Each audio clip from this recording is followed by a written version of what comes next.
So I'm not really quite sure how Kiwi is going to do being on the camera. But let's have fun and see. So you have your bird, you've taken it home, and now it is time to love your bird and show it all kinds of great things. And it's only natural that you want this. But I'm going to caution you, go slow, because you want to, for the very first thing, is build trust with your bird. Is that right? Yes, it is. You want to build trust. So it's only natural that you want to take your bird home and you want to do everything with them. But that is not building trust with your bird. You want to take your time. And that is the first thing. Take your time. When we brought Kiwi home, we actually put him in his cage and we kind of left him alone. We talked to him a lot. We did everything we could with him, but we kind of let him alone. We wanted him to get used to life in our house. Because you see, he might have been really friendly. He might have been wonderful at the store or at the breeder or wherever. But remember, you just put him in a brand new place. He's in a new cage, a new home. There's different sounds, different noises, different everything. And he's probably scared. Give him time. Let him get acclimated and let him come to you. Time is something that we all have a lot of when we're talking about our birds. Give him the time he needs.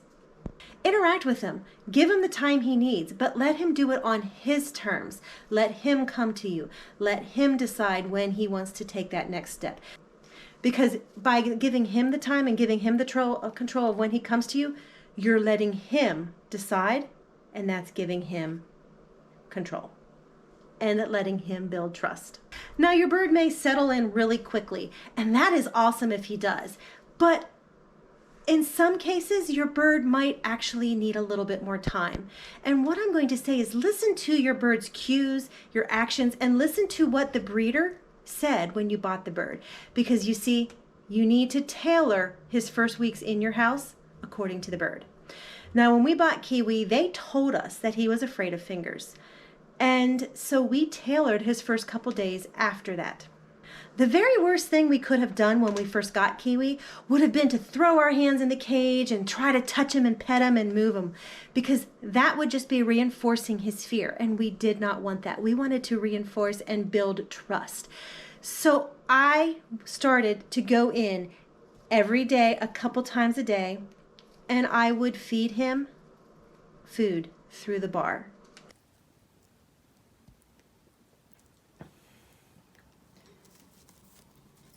He looks at me like I'm the snack lady.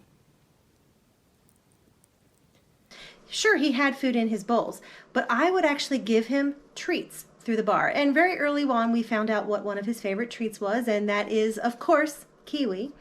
And I would cut it, and granted, I would cut it very long at the beginning, so my fingers weren't very close to the bar.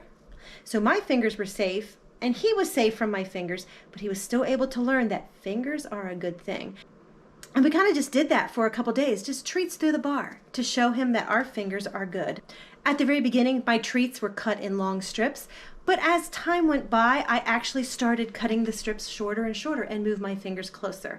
And eventually, he was outside of the cage and there was no bar between us, and we were still giving him treats.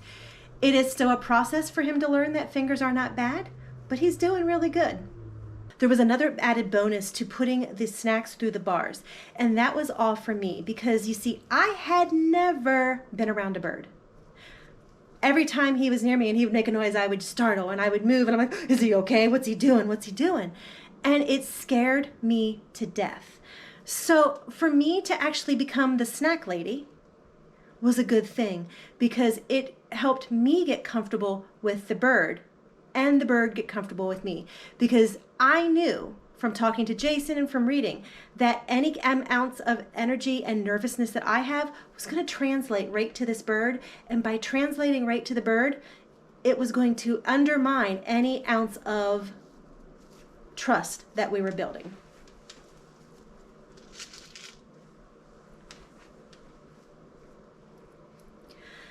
So it was a good thing for both of us because he didn't feel my nervousness. I wasn't nervous because there were bars between us. So that was number 3.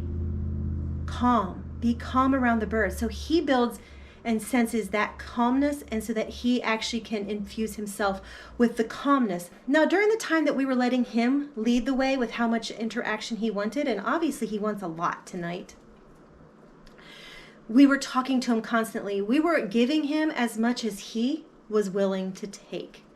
And that is what we did. We gave him time. So those are the three most important and first basic steps for building trust with your bird. Give them the time, tailor your actions to their fears, and remain calm. Building trust with your bird is going to take time. It's just not going to happen overnight. It's going to take time and patience. It's going to take me showing him that my fingers are good and he's doing really good today, because that's something we're still working on. But it's showing this bird that he can trust me, that I'm his family. And likewise, it's me learning that I can trust him as part of my family. If you want your bird to trust you, you really just need to take the time. Follow your bird's cues, even if it's from under your hair. It will actually pay off in the long run, and you will be so happy with your bird who's in my hair. Thanks for watching. I'm Mary Fran. This is Kiwi, who's somewhere under my hair.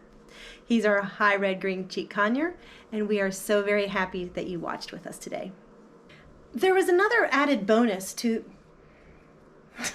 You just fell down my chest.